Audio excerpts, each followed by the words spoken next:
Ever noticed a change in the color of your urine after a hearty meal? It's not just your imagination. Certain foods can indeed affect the hue of your urine.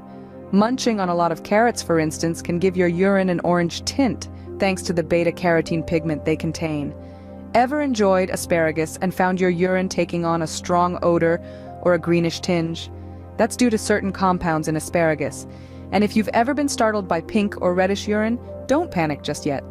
Beets, blackberries, and rhubarb contain pigments that can cause this color change. Interestingly, even some vitamin supplements can affect urine color. Vitamin B2, or riboflavin, can turn your urine bright yellow. Dehydration can darken your urine, while drinking plenty of water can lighten it.